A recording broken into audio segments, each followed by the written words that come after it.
Bienvenidos a esta exploración detallada de un lugar que, bueno, todos queremos conocer, las Cataratas del Niágara. Hoy vamos un poco más allá de la postal, ¿no? Sí, hola. Tenemos como base un artículo de Wikipedia muy completo, la verdad, y nuestra idea es extraer lo más jugoso, lo sorprendente y entender por qué este sitio sigue fascinando y, bueno, generando debate también. Exacto. Queremos entender no solo esa fuerza descomunal del agua, que es lo primero que impacta, sino, a ver, cómo se formaron, la increíble historia humana que las rodea, desde la conservación hasta, la locura temeraria de algunos. Claro. Y cómo hemos aprendido o intentado domar parte de su poder para obtener energía. Y también como encalado en la cultura, ¿verdad? Es que es un lugar que representa un montón de cosas a la vez. Belleza natural, poder indómito, desafío humano y negocio, no nos olvidemos, que también mueve mucho dinero. Totalmente. Y atención a este dato que encontré en la fuente y me dejó, bueno, alucinado. Hubo un momento en 1969 en que una de las cataratas se quedó prácticamente seca, por intervención humana, ¿eh? Sí, sí. Luego hablaremos de eso, una obra de ingeniería brutal. Pues vamos a descubrir todo esto. Empezamos este viaje al corazón del Niágara. Venga, para empezar, situémonos bien, porque no hablamos de una catarata, sino de tres principales, ¿verdad? Eso es. Está la canadiense, que también llaman horseshoe por la forma de herradura, la americana y luego una más pequeñita, el velo de novia o bridal veil. Y están justo ahí, en la frontera entre Canadá, Ontario y Estados Unidos, Nueva York. Exacto. Y la geografía es curiosa, fíjate. La isla de la Cabra, Goat Island, es la que separa la grande, la horseshoe, de las otras dos. Ajá. Y entre la americana y el velo de novia hay otra islita, la isla Luna, súper pequeña. Y lo curioso es que ambas islas son territorio O estadounidenses. sea que, aunque la Horseshoe es compartida, las islas que separan todo están en lado USA. Curioso. Sí. Hablemos de la escala. Las cifras que da la fuente son, bueno, apabullantes. Ponen en perspectiva la fuerza bruta de la naturaleza. Totalmente. Es la catarata con mayor caudal de Norteamérica, si consideramos las que tienen más de 50 metros de caída vertical. ¿Y cuánto es eso en cifras? Pues mira, en temporada alta, en horas punta, pueden caer más de 168.000 metros cúbicos de agua ¿Por minuto? por minuto. Madre mía. Imagínate llenar miles de piscinas olímpicas en una hora. Es una barbaridad. La media anual es de unos 2.400 metros cúbicos por segundo. Y la Horseshoe, la canadiense, es la más potente, ¿no? Sí, por caudal es la más potente del continente. Tiene unos 57 metros de altura y casi 800 metros de ancho. Es enorme. ¿Y la americana en comparación? Es más bajita, entre 21 y 30 metros, porque tiene muchas rocas acumuladas en la base y es más estrecha, unos 320 metros. Pero vamos, que en total todo el frente de agua suma más de 1 kilómetro de ancho. Impresionante. Pero aquí viene una de las primeras grandes intervenciones humanas. Ese caudal tan bestia no es siempre el mismo, ¿verdad? Está controlado. Correcto. Y esto es súper importante. Gran parte del agua se desvía río arriba para generar energía hidroeléctrica. Hay una presa de control, el International Control Dam, y todo está regulado por un tratado internacional de 1950 entre Canadá y Estados Unidos. O sea que se pusieron de acuerdo pronto. Sí, es un ejemplo temprano de gestión compartida de un recurso natural fronterizo, algo bastante avanzado para la época. ¿Y cuánto se desvía? ¿Se nota mucho la diferencia entre el día y la noche, por ejemplo? Bastante, sí. Por la noche y en invierno, que es temporada baja de turismo, el caudal que dejan pasar por las cataratas se reduce a la mitad. Hay un mínimo permitido de 1.400 metros cúbicos por segundo. Claro, para maximizar la producción de energía cuando hay menos gente mirando. Exacto. Durante el día, en temporada alta, se deja pasar más agua para mantener el espectáculo visual. Pero aún así, normalmente el 90% del agua que vemos cae por la Horseshoe. El resto o se desvía o va a las cataratas americanas. Entendido. Un detalle que siempre me ha llamado la atención es el color del agua. Ese verde intenso, casi esmeralda. La fuente lo explica muy bien. Sí, no es solo agua limpia, ¿eh? Ese color se debe a minerales disueltos, sales y a lo que llaman harina de roca. Harina de roca. Sí, es roca pulverizada finísima por la constante erosión.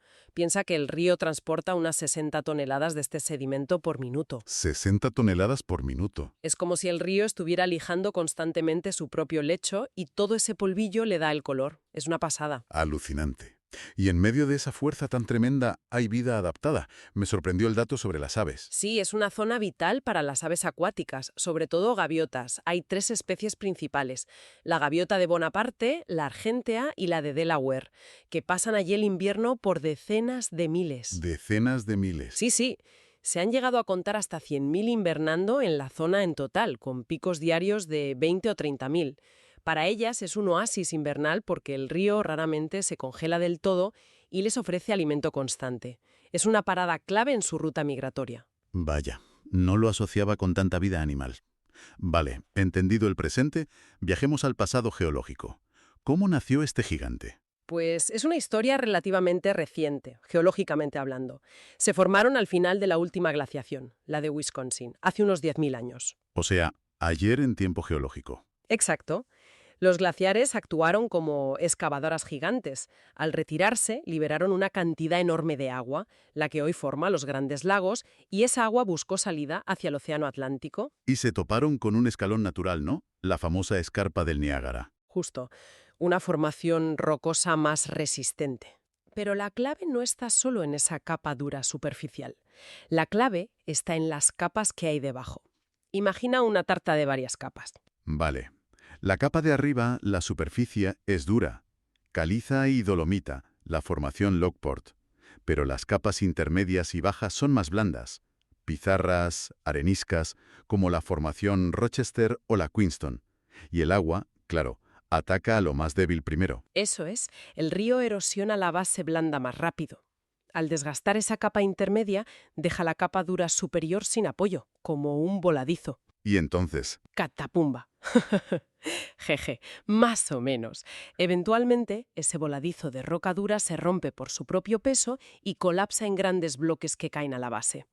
Este proceso, repetido durante miles de años, es lo que ha hecho que las cataratas vayan comiéndose la roca y retrocedan lentamente hacia el sur, hacia el lago Erie. ¿y cuánto han retrocedido en total? Pues unos 11 kilómetros en los últimos 11.000 años, más o menos. Desde su punto de origen, cerca de lo que hoy es Queenston o Lewiston. Eso es casi 1 metro por año de media histórica. Sí, la media histórica era bastante alta. También su forma ha cambiado, ¿eh? La horseshoe empezó siendo un arco más pequeño, luego pasó a forma de ranura y ahora tiene esta forma de V invertida tan característica. La isla de la Cabra ha ido dividiendo el flujo. ¿Y siguen retrocediendo a ese ritmo tan rápido?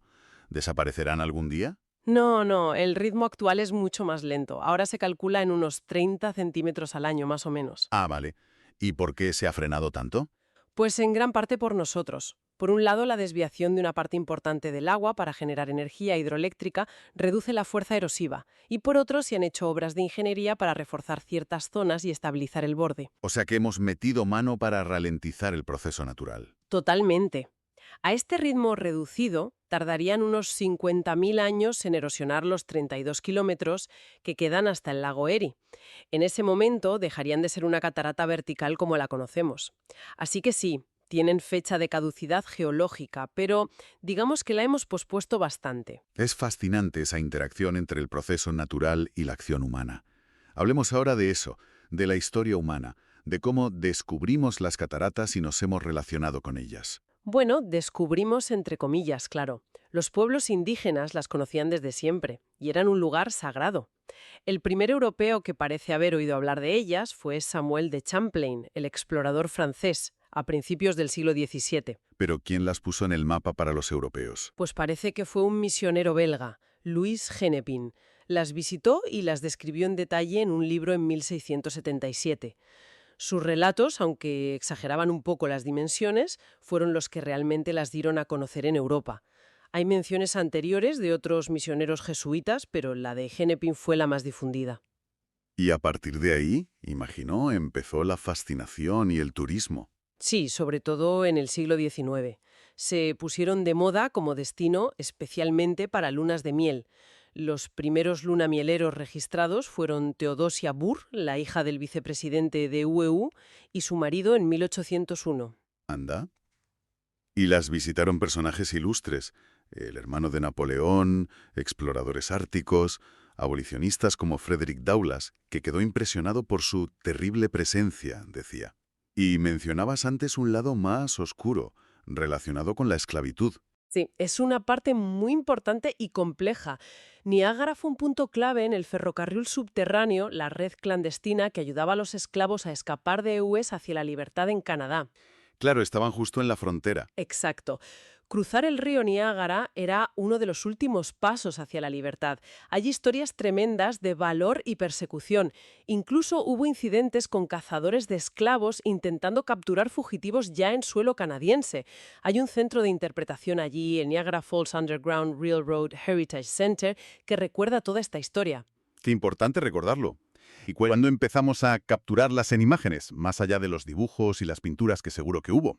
Pues la fotografía más antigua que se conserva es de alrededor de 1840, un daguerrotipo, de esas primeras fotos en plancha de metal. Uf, con lo que tardaban en exponerse. Imagínate, debió ser un desafío tremendo intentar capturar esa masa de agua en movimiento con esa tecnología tan lenta. Se ve una figura humana en la foto, quizás el propio fotógrafo, Hugh Pattinson. Pero ese primer boom turístico industrial también trajo problemas, ¿no? La fuente habla de un movimiento para liberar Niágara. Suena curioso. Sí, así es. Hacia la década de 1870 la cosa se empezó a desmadrar un poco. La zona alrededor de las cataratas se llenó de fábricas que aprovechaban la energía hidráulica de forma un poco caótica, de tenderetes turísticos de baja calidad, vallas y accesos privados donde te cobraban por verlas. Vamos, que el entorno natural se estaba degradando. Muchísimo. Y entonces surgió un movimiento, el Free Niagara, impulsado por gente muy influyente, artistas como Frederick Edwin Church, paisajistas como Frederick Law Olmsted, el que diseñó Central Park en Nueva York, y arquitectos como H. Richardson. ¿Y qué pedían? Pues pedían que el Estado, tanto en Nueva York como en Ontario, comprara los terrenos alrededor de las cataratas, demoliera las estructuras más feas y creara parques públicos. El objetivo era preservar la belleza natural del entorno y garantizar el acceso gratuito para todo el mundo. Querían devolverle la dignidad al lugar. Y lo consiguieron por lo que veo hoy. Es el origen de los parques actuales, ¿no? Exacto. Fue un hito en la historia de la conservación. En 1885, casi simultáneamente, se creó la Niagara Reservation en Nueva York, que fue el primer parque estatal de ese estado, y el Queen Victoria Niagara Falls Park, en Ontario. Y con la filosofía de Olmsted de intervenir lo mínimo. Sí, su plan de restauración buscaba conservar el paisaje natural, eliminar las añadiduras artificiales y facilitar que la gente pudiera disfrutar de las vistas de forma respetuosa. Poco después, ya a principios del siglo XX, llegaron los primeros acuerdos internacionales para limitar la cantidad de agua que se podía desviar para la industria, buscando un primer equilibrio entre el uso económico y la preservación de la belleza escénica. Un equilibrio que sigue siendo delicado hoy.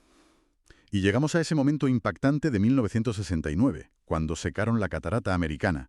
Cuéntanos, ¿por qué se hizo algo tan drástico? Fue una operación de ingeniería espectacular y la verdad bastante audaz. Construyeron una presa temporal, una ataguía, hecha de tierra y roca, río arriba de las cataratas americanas.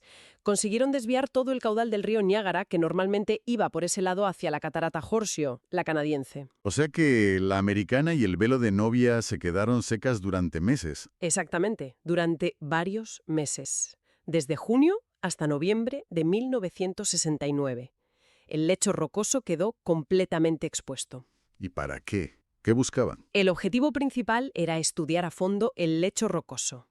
Querían entender mejor cómo avanzaba la erosión, identificar fallas o zonas inestables que pudieran provocar grandes desprendimientos en el futuro, y ver si se podían hacer obras de ingeniería para frenar ese retroceso o al menos estabilizar el borde de la catarata. ¿Y encontraron algo interesante? Sí, hicieron muchos estudios geológicos. También aprovecharon para retirar algunos bloques de roca sueltos que consideraban peligrosos.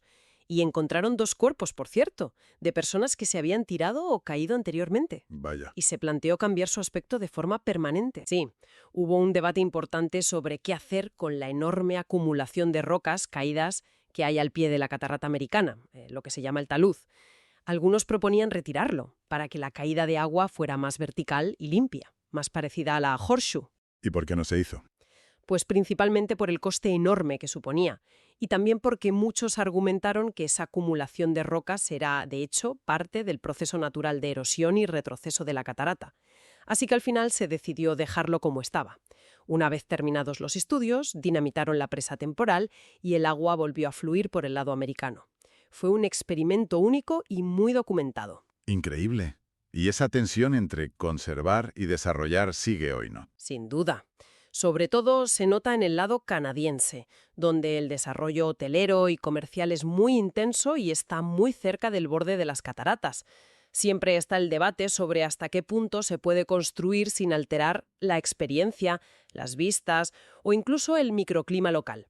Hay estudios contradictorios sobre si los edificios altos aumentan los días de niebla, por ejemplo. Es un equilibrio complicado. Pasemos ahora a un capítulo más, más peculiar, quizá. El de los desafíos humanos, a veces rozando la locura.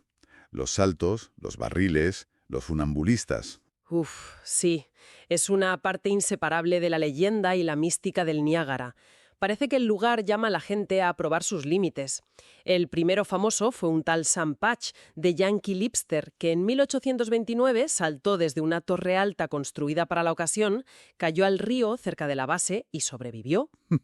El pistoletazo de salida, digamos. Sí, aunque también hubo tragedias pronto, como la del capitán Matthew Webb, el primer hombre que cruzó el Canal de la Mancha Nago, que murió ahogado intentando nadar por los rápidos del Niágara en 1883.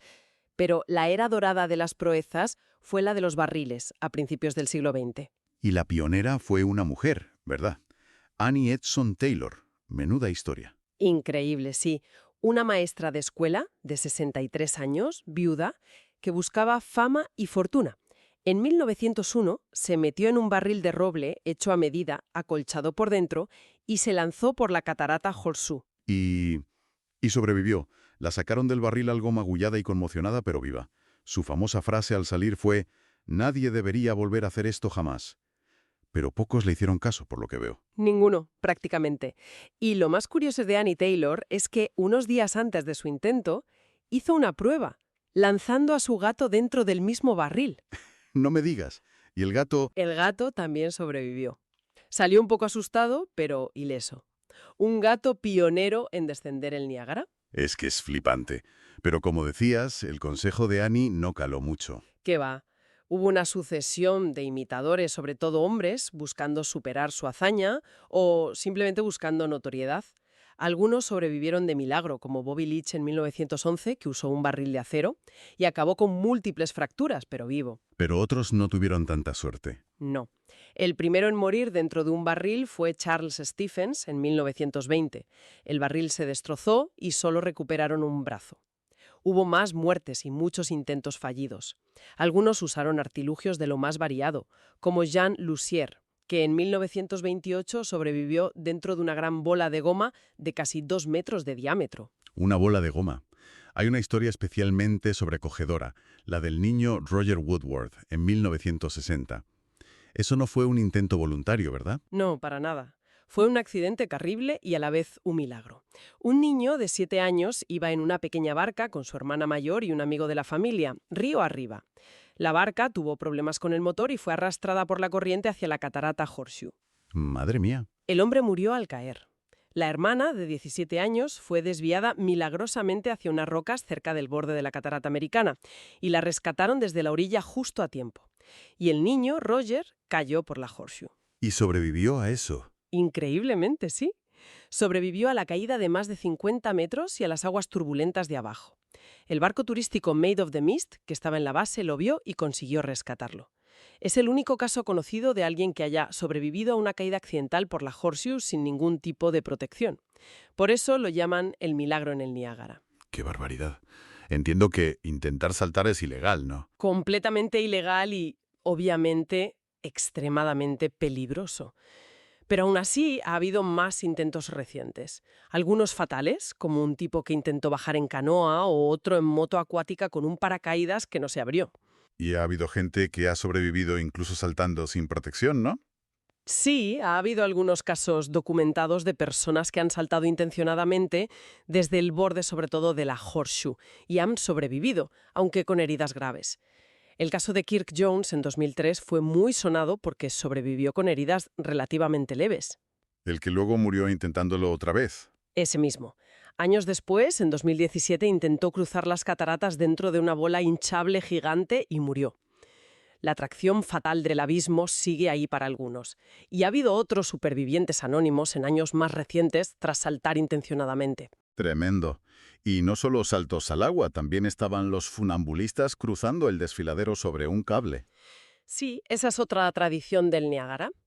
Pero es importante aclarar, como dice la fuente, que cruzaban el desfiladero río abajo de las cataratas, sobre los rápidos y el remolino, no directamente sobre la caída de agua. Ah, vale.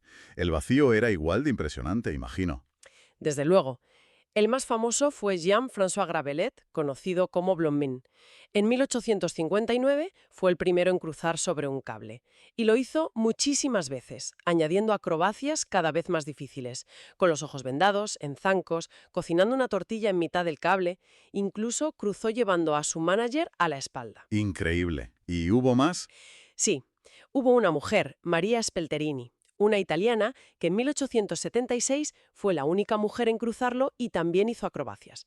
Y hubo competidores como William Hunt, The Great Farini, que intentaba superar a Blondin en espectacularidad. Y se ha vuelto a hacer recientemente. Sí, en 2012, Nick Wallenda, descendiente de una famosa familia de funambulistas, obtuvo permisos especiales de los gobiernos de Canadá y Estados Unidos para realizar un cruce moderno.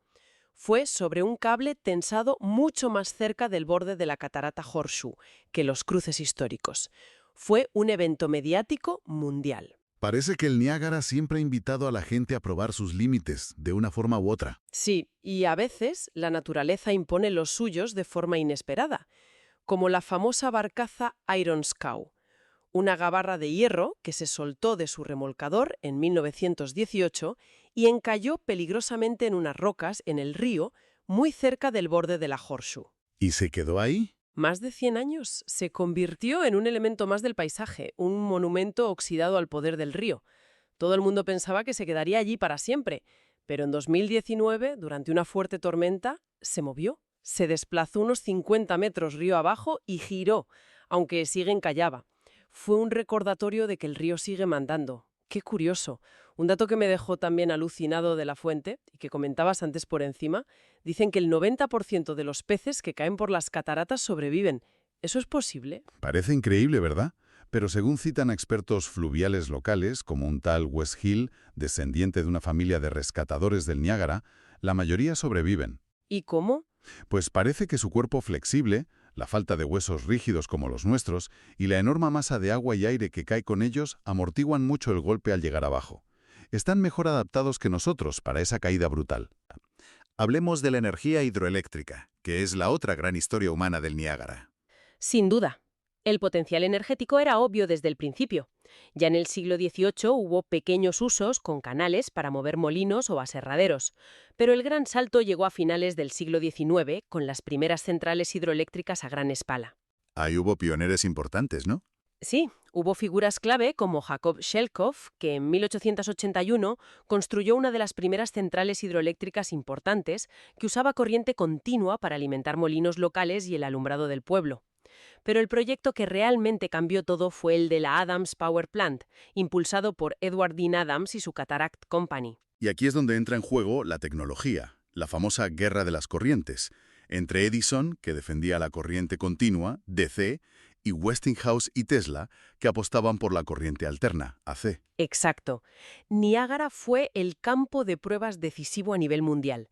Se formó una comisión internacional para decidir qué sistema usar, y al final se optó por la corriente alterna de Westinghouse. ¿Por qué? Principalmente porque la corriente alterna permitía transmitir la electricidad a largas distancias de manera mucho más eficiente que la continua. Esto era crucial para poder llevar la energía generada en Niágara hasta la ciudad industrial de Buffalo a unos 30 kilómetros. Claro, en 1895 se activó el sistema, y fue un hito que demostró la viabilidad del AC para la electrificación a gran escala. cambió el mundo, literalmente. Y detrás de la financiación estaban los grandes nombres de la época. JP Morgan, los Astor, los Vanderbilt. Vaya, la élite económica apostando fuerte. Y la escala de la explotación de la energía creció enormemente a partir de ahí, imagino. Sí, a ambos lados de la frontera. Surgieron varias compañías privadas canadienses también para aprovechar el potencial. En Ontario, el gobierno acabó nacionalizando la transmisión de energía en 1906 para asegurar un suministro más barato y controlado públicamente. Y en Estados Unidos hubo un evento importante a mediados del siglo XX, ¿no? Un desastre. Sí, en 1956 hubo un enorme corrimiento de tierras que destruyó parcialmente la mayor central hidroeléctrica que había entonces en el lado estadounidense, la Schwelkop. Esto llevó a una reorganización.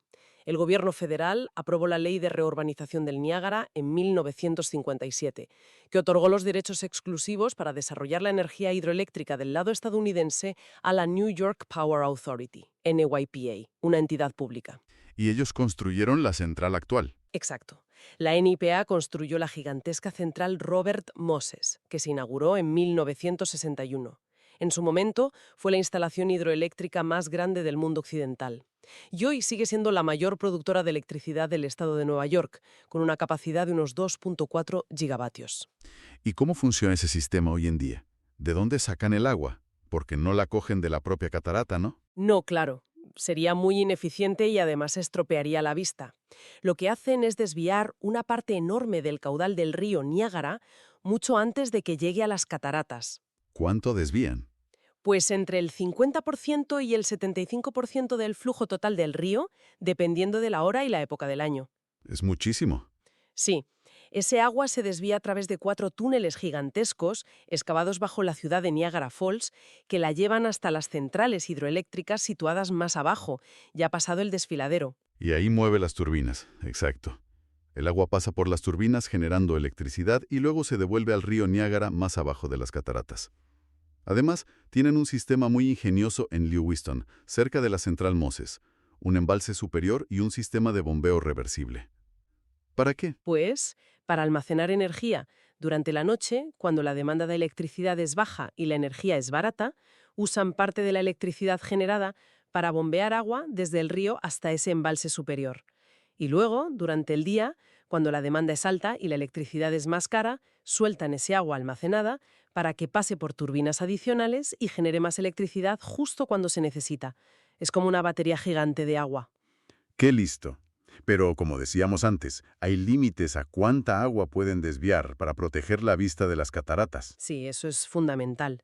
El Tratado del Niágara de 1950 establece unos caudales mínimos que deben pasar obligatoriamente por las cataratas, especialmente durante las horas diurnas en la temporada turística, entre abril y octubre. ¿Y cuál es ese mínimo? Durante el día en temporada alta deben dejar pasar al menos 100.000 pies cúbicos por segundo, que son unos 2.800 metros cúbicos por segundo.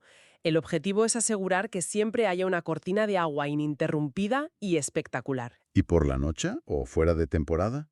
El mínimo baja a 50.000 pies cúbicos por segundo, unos 1.400 metros cúbicos.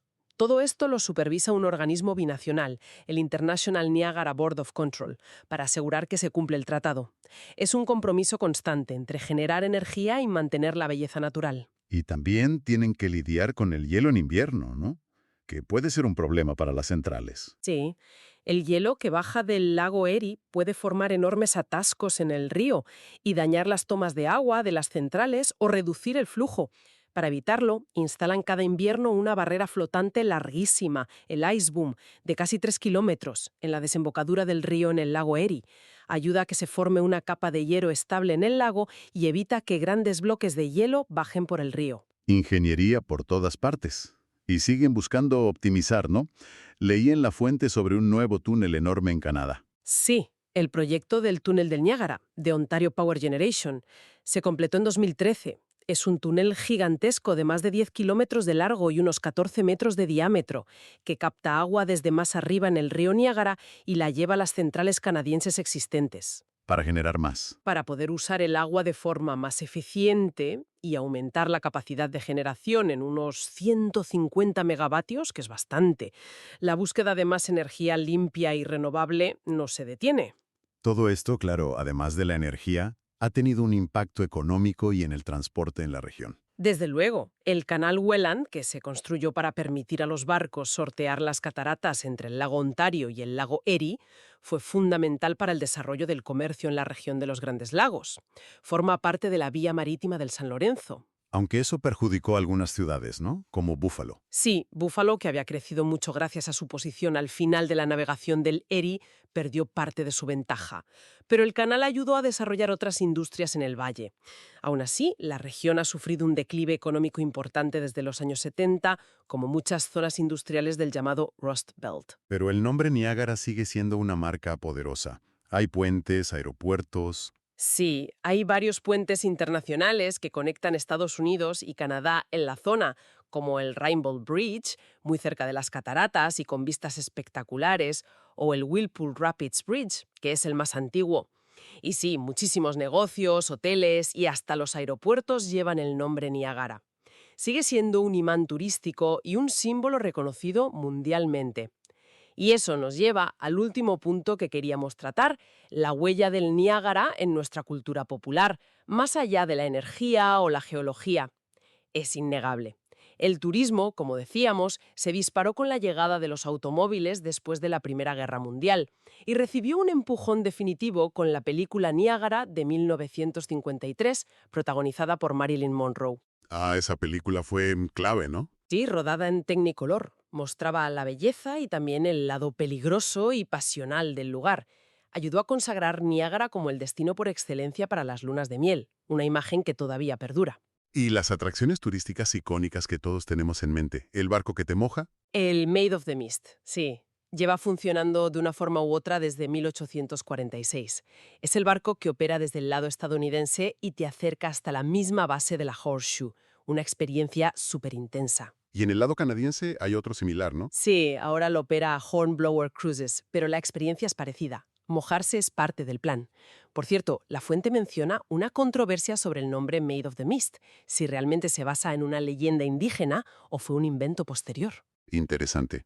¿Y qué más hay para ver y hacer allí? Pues un montón de cosas. En el lado de Estados Unidos está el parque Prospect Point, con su torre de observación, la atracción Cave of the Winds, que son unas pasarelas que te llevan casi debajo de la catarata Velo de Novia. Esa tiene que impresionar. Muchísimo. Y la Isla de la Cabra, con paseos tranquilos, las Three Sisters Islands y una estatua de Nikola Tesla, en honor a su contribución a la hidroelectricidad de corriente alterna. Y en Canadá, que tiene las vistas más panorámicas, ¿qué destaca? El Parque Queen Victoria, con sus jardines y miradores espectaculares, la atracción Journey Behind the Falls, que te lleva por túneles justo detrás de la cortina de agua de la Horseshoe, la Skylon Tower para vistas aéreas y el Whirlpool Aerocar, un teleférico histórico que cruza sobre el remolino del río. ¿Y casinos, que también hay en ambos lados? Sí. El juego es otra parte importante de la economía turística actual. Y también los tours en helicóptero, que son muy populares para tener otra perspectiva, aunque ha habido accidentes en el pasado. Y más allá del turismo, su presencia en el arte, el cine, la literatura. Es constante, ¿no? Totalmente. Ha sido una fuente de inspiración continua. En el cine ha salido en películas tan variadas como Superman 2 o Piratas del Caribe, en El fin del mundo. Hubo una serie de TV curiosa llamada Wonderfalls, documentales sobre kayakistas intentando bajarla, como Chasing Niagara, o documentales más reflexivos sobre su significado cultural. Y en literatura y música también. Sí, novelas como La guerra en el aire, de H.G. Wells, poetas de todo el mundo le han dedicado versos, como el cubano José María Heredia, que tiene placas conmemorativas allí. Músicos como Fer de Grofe o Michael Dougherty le han dedicado suites o piezas sinfónicas. Incluso Mark Twain escribió un relato satírico sobre el supuesto primer descubrimiento. Y en las artes plásticas decías antes que fue un tema recurrente. Muchísimo. La fuente cita a un historiador del arte, John Howitt, que decía que Niágara fue el tema más popular, más tratado y más trillado del paisajismo europeo y americano de los siglos XVIII y XIX. ¿Artistas famosos? Pues los grandes paisajistas americanos como Frederick Edwin Church, Albert Bierstadt, Thomas Cole, John Frederick Kensett, todos sintieron la necesidad de pintar las cataratas, de intentar capturar su sublimidad, su poder. Hay una cita en la fuente que me gustó mucho. sobre cómo cada nueva tecnología para crear imágenes se probaba primero en Niágara. Sí, es de la escritora Ginger Strand. Dice algo así como: cada vez que había un avance en la creación de imágenes, la gente corría a las cataratas para probarlo, desde los grabados, la fotografía, el cine, el IMAX. Exacto. Es como si necesitáramos constantemente nuevas herramientas, nuevas miradas, para intentar abarcar la magnitud de este lugar. Siempre ha sido un desafío para la representación. Bueno, hemos recorrido un montón de terreno. Hemos visto la fuerza natural, la geología milenaria, la historia humana de fascinación, pero también de explotación, de desafío, de conservación. ¿Con qué nos quedamos de todo esto? ¿Cuál es la esencia del Niágara? Es complejo. Para mí, Niágara es como un espejo gigante donde vemos reflejada nuestra propia relación con la naturaleza, que es siempre ambivalente, ¿no? ¿En qué sentido? Pues que es un lugar donde la admiración más profunda, el sentimiento de lo sublime, convive directamente con el deseo humano de controlar, de aprovechar ese poder para la energía, para el comercio, e incluso con el impulso casi irracional de desafiarlo, de medirnos con él, como los temerarios. Claro, todas esas capas están ahí a la vez. Exacto. La ingeniería para desviar el agua, los parques para preservar la belleza, las leyes para regular su uso, incluso las historias de los funambulistas y los barriles. Todo habla de ese intento constante de negociar nuestro lugar frente a una fuerza natural que en el fondo nos supera. Es un diálogo continuo. Y pensando a futuro, con esa erosión que sigue ahí, aunque la hayamos frenado, y con nuestra intervención tan presente en el paisaje, en el caudal, ¿seguirá siendo natural el Niágara dentro de, no sé, 500 años? ¿O es ya quizá un paisaje profundamente co-creado entre la naturaleza y nosotros? Esa es una pregunta buenísima, ¿eh? Quizá esa sea la gran reflexión que nos deja este lugar icónico hoy en día. ¿Qué parte de lo que vemos y experimentamos allí podemos considerar todavía verdaderamente natural? ¿Y importa esa distinción? Ahí queda eso. Una reflexión para seguir explorando la próxima vez que veamos una foto o pensemos en las cataratas del Niágara.